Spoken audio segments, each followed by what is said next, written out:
آج 2023 ہے اور عمران خان صاحب ایک مشکل کا شکار ہیں کیونکہ وہ اٹک جیل میں بند ہیں۔ ان کے لیے کچھ باتیں امریکہ کے صدر نے آج سے 100 سال سے زیادہ عرصہ پہلے لکھ چھوڑی تھی۔ ویسے ان صدر صاحب کا ایک کارنامہ ایسا بھی تھا جو نواز شریف صاحب کی ذات سے بھی جڑا ہوا، یعنی انہوں نے بھی ایسے ایسے موتی پروئے کہ پاکستان کی سیاست سے اٹھنے والے ابال میں جو لوگ آئے ان کے لیے کچھ نہ کچھ وہ کہہ گئے تھے، جس کو نواز شریف صاحب نے بالکل فالو نہیں کیا۔ عمران خان صاحب کا کیونکہ ٹیسٹ ٹائم اس وقت شروع ہے تو یہ وقت اور واقعے کے مطابق مناسب ہے کہ امریکہ کے اس صدر کو یاد کیا جائے جو 1900 میں امریکہ کا صدر بنا، اور وہ بھی اتفاق سے بنا۔ اس کی بھی زندگی بہت دلچسپ ہے۔ یہ امریکہ کے 26ویں صدر بنے جو اتفاق سے بنے، کیونکہ جب مکینلے جو امریکہ کے صدر تھے ان کا انتقال ہوا تو یہ تھیوڈور روزویلٹ امریکہ کے صدر بن گئے اور اتفاق سے بنے اور 42 سال کی عمر میں بنے، اور آج تک امریکہ کی تاریخ میں یہ کم عمر ترین صدر ہیں۔ اس سے کم عمر کوئی صدر نہیں بنا۔ ہاں، اگر ڈائریکٹ ووٹ سے دیکھا جائے تو جان ایف کینیڈی تقریباً 43 سال کی عمر میں ڈائریکٹ صدر بن گیا۔ تو بہرکیف جو تھیوڈور روزویلٹ ہیں انہوں نے کیا کمال کی زندگی گزاری، اور ان کی زندگی کے اندر بہت سارے نشیب و فراز ہیں۔ عمران خان صاحب کو اس سے بہت کچھ سیکھنے کی اور دیکھنے کی ضرورت ہے۔ آنے والے چند ہی مہینوں میں یا تھوڑے عرصے میں پتہ چل جائے گا کہ عمران خان صاحب تاریخ کے اوپر کتنی گہری نظر رکھتے ہیں یا کتنا اس کے بارے میں جانکاری رکھتے ہیں۔ تو چلیں دیکھتے ہیں کہ تھیوڈور روزویلٹ، امریکہ کے ویسے 2 صدر تھے جن کو روزویلٹ کے نام سے یاد کیا جاتا ہے۔ ایک فرینکلن ڈی روزویلٹ تھے جو کہ امریکہ کے 32ویں صدر تھے، اور ان سے تھوڑا عرصہ پہلے یعنی کوئی تقریباً 30-35 سال پہلے تھیوڈور روزویلٹ یہ امریکہ کے صدر تھے۔ ان کی زندگی ایسی ہے کہ ان کی زندگی میں اتنے اتار چڑھاؤ ہے۔ امریکہ کی اس وقت سیاست اور اکنامکس ایسی تھی جیسے پاکستان کی ہے۔ تو امریکہ بہادر میں تھیوڈور روزویلٹ کے پاس کام کرنے کے لیے، بزنس کرنے کے لیے کچھ نہ بچا، تو وہ رائٹر کے طور پر سامنے آئے اور پھر ساری زندگی وہ ایک لکھاری بھی رہے۔ انہوں نے کوئی 3 درجن کے قریب کتابیں لکھی ہیں، اور بہت ساری کتابیں وائلڈ لائف اور ہنٹنگ اور اس طرح کی مہمات کے بارے میں ہیں۔ اس کے علاوہ بھی ان کی بڑی کنٹریبیوشن ہے۔ وہ جب مکینلے جو ہے وہ امریکہ کے صدر تھے تو تھیوڈور روزویلٹ ان کے نیوی کے شعبے میں سیکرٹری آف اسٹیٹ تھے یا اسسٹنٹ سیکرٹری آف اسٹیٹ تھے۔ جب کیوبا میں امریکہ اسپین کے مد مقابل آ گیا تو تھیوڈور روزویلٹ نے اپنی اس پوسٹ سے ریزائن کیا، اور رف رائڈر جو ایک یونٹ تھی اسپین کے خلاف نیوی کی لڑنے والی، اس میں وہ شامل ہو گئے، اور ایسی خوبصورت انہوں نے اسٹریٹجی اختیار کی کہ وہ جنگ امریکہ نے جیتی، اور یوں تھیوڈور روزویلٹ بہت مشہور و معروف شخصیت کے طور پر امریکہ میں واپس لوٹے۔ یہاں یہ بات جاننے کی ضرورت ہے کہ اس سے پہلے وہ ایک وکیل تھے اور نیو یارک میں پریکٹس کرتے تھے۔ تو جب جنگ جیت کے یہ واپس پہنچے تو انہوں نے ریپبلکن پارٹی کو، جیسا کہ پہلے بھی اس کے ممبر تھے تو انہوں نے اس کو جوائن کر لیا، تو ان کو ان کی پاپولیرٹی اور ان کی سب چیزوں کو دیکھتے ہوئے ان کو نیو یارک کا گورنر بنا دیا گیا، یا یہ الیکشن جیت کے نیو یارک کے گورنر ہو گئے۔ اتنے ترقی پسند تھے یا اتنے جدید خیالات سے رکھتے تھے اور معاشرے میں تبدیلی کا باعث بنتے تھے کہ جو عام پالیٹیشین ہیں، یہ Nawaz Sharif and company and Maulana Fazal Rahman and company, ان طرح کے وہاں کے بھی سیاستدان تھے، وہ ان سے تنگ آ گئے، اور انہوں نے اپنے اس وقت کے جو صدارتی کینڈیڈیٹ تھے جس نے 1900 کا الیکشن لڑنا تھا، اس میں مکینلے سے کہا کہ آپ جو ہے وہ تھیوڈور روزویلٹ کو اپنے نائب صدر کے کینڈیڈیٹ کے طور پر لیں، کیونکہ وہ تھیوڈور روزویلٹ سے نیو یارک کی گورنرشپ ہٹانا چاہتے تھے تاکہ ان کے معاملات میں وہ لوکل سیاست میں مداخلت نہ کر سکے۔ تو جو انہوں نے کبے کو لت کاری آ گئی، جیسے پنجابی میں کہتے ہیں، تو تھیوڈور روزویلٹ گورنرشپ سے نکلے اور نائب صدر ہو گئے امریکہ کے۔ انہوں نے اتنی زبردست کمپین چلائی کہ مکینلے کو ایک لینڈ سلائڈ وکٹری ملی۔ قدرت کا کرنا یہ ہوا کہ جو صدر تھے مکینلے، ان کا انتقال ہو گیا، تو یوں نائب صدر کو اگلے سٹیپ پر یعنی صدارت کی سیڑھی پر بٹھا دیا گیا، کیونکہ وہ ڈائریکٹ الیکٹ تو نہیں ہو کے آئے تھے، لیکن تھے تو امریکہ کے نائب صدر۔ تو یوں انہوں نے اس وقت 1904 اور 1905 میں ایک اور بہت اہم جنگ ہوئی جو کہ جاپان اور روس کے درمیان تھی، اور یہ جنگ تقریباً 1904 سے 1905 تک جاری رہی، اور اس میں جاپان اور روس آپس میں لڑ رہے تھے، اور یہاں پر ایک منچوریا ٹاؤن تھا یا اسٹیٹ تھی یا علاقہ تھا جس پر قبضے کی کوشش تھی۔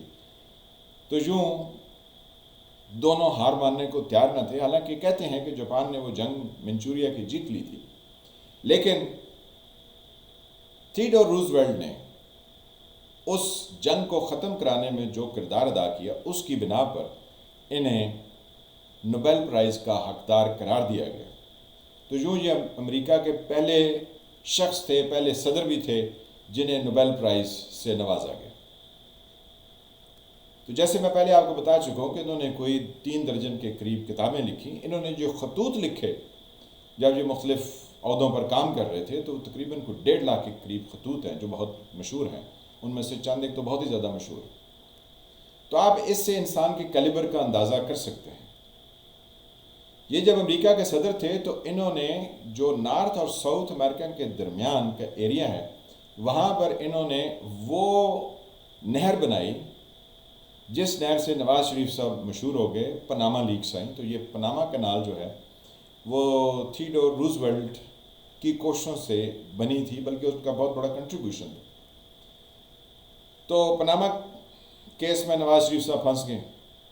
اب وہاں سے مجھے یہ خیال آیا کہ روزویلٹ صاحب نے ایک مشہور زمانہ ان کا قول ہے، انہوں نے کہا تھا کہ it is not the critic, یعنی تنقید کرنے والا، it is not the critic who counts, not a man who points out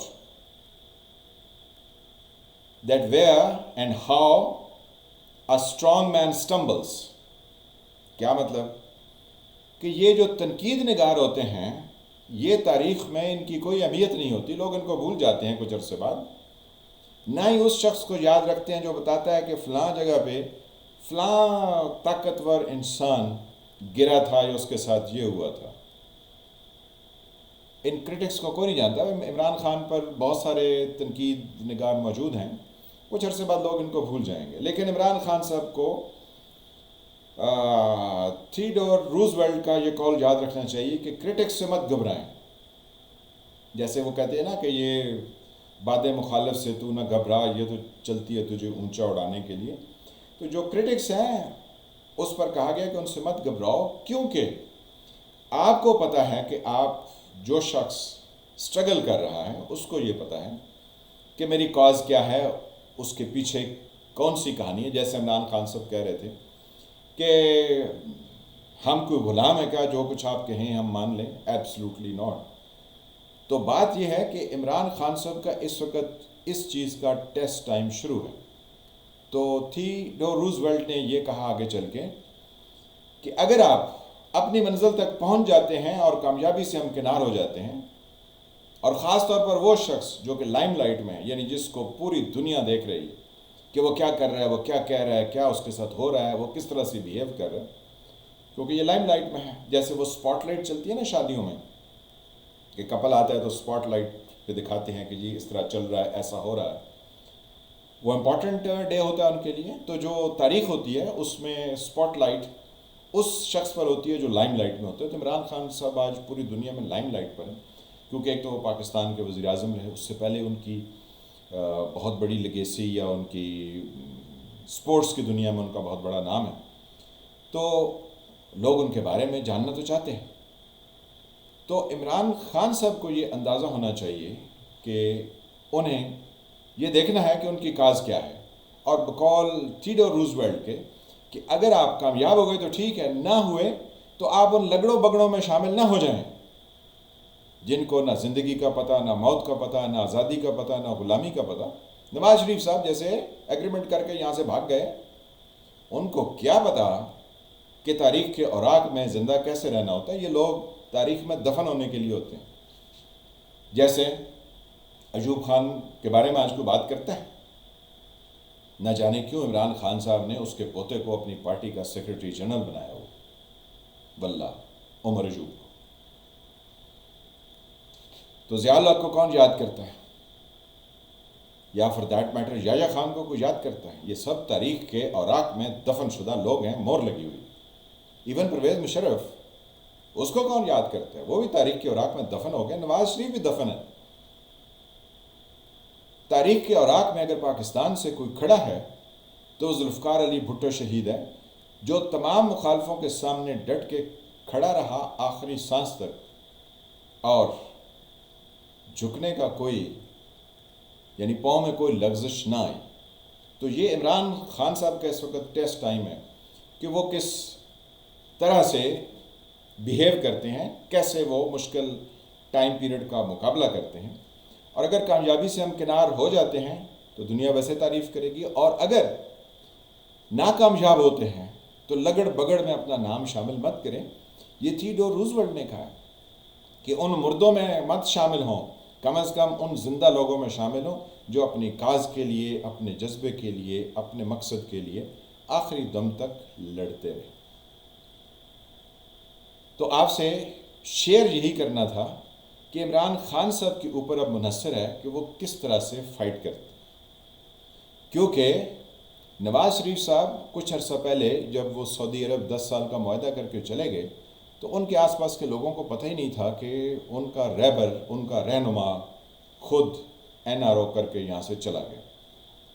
تو عمران خان صاحب اگر کچھ ایسا نہیں کرتے ہیں، ہم ان کو کرٹیسائز نہیں کر رہے، ہم ان کے بارے میں ایک امید رکھتے ہیں کہ جن کو آپ نے جانور کہا، جن کو آپ نے نیوٹرل کہا، جن کو آپ نے نہ جانے کیا کیا کہا، کیا ہے میر جعفر اور میر صادق اور پتہ نہیں نہ جانے کن کن القابات سے نوازا، اگر آپ کھڑے رہیں گے تو یہ مشکل وقت کوئی لمبا نہیں ہے، کوئی چند ہفتے ہو سکتے ہیں، چند مہینے ہو سکتے ہیں، سال 2 سال ہو سکتا ہے، اس سے اوپر نہیں جائے گا.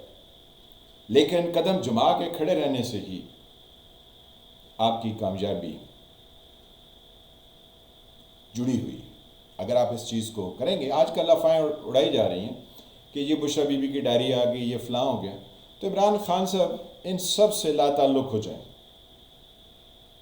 اور یہ ثابت کریں کہ ان کی میٹل جو ہے وہ ڈیفرنٹ ہے، وہ اس طرح سے نہیں ہے جیسے یہ نواز اینڈ کمپنی ایگریمنٹ کر کے بھاگ گئے یہاں سے. تو it's a time for Imran Khan to fight. کہتے ہیں وہ سدھو بھائی بھی انڈیا کے کہہ رہے تھے کہ وہ اپنے ٹکر جو ہے وہ جب لیتے ہیں تو پھر پیچھے نہیں ہٹتے، پھر اس پر برابر کی ٹکر دیتے ہیں. اب آنے والا وقت بتائے گا. لوگ تو انتظار میں کھڑے رہیں گے. جو عمران خان کے ساتھی تھے وہ انہیں چھوڑ کے چلے گئے، نو پرابلم، نئے لوگ آ جائیں گے، ان کو جوائن کر لیں گے. لوگ اب بھی ان کے انتظار میں ہیں. آنے والا وقت بتائے گا کہ وہ تھیوڈور روزویلٹ کی بات کو کتنا یاد رکھتے ہیں، کتنا تاریخ کو جانتے ہیں اور کتنا اس پر عمل کرنا یا عمل کرنے کا ارادہ رکھتے ہیں. تو میں ہوں فیل ملک، آپ دیکھ رہے تھے STV. جن فرینڈ نے چینل کو سبسکرائب نہیں کیا اس کو سبسکرائب کریں، گھنٹی کے نشان کو بھی دبا دیں تاکہ آپ کو نئی آنے والی ویڈیوز ملتی رہیں. ویڈیو کو لائک کریں، شیئر کریں. ملتے ہیں کسی نئے ٹاپک کے ساتھ، تب تک کے لیے خدا حافظ.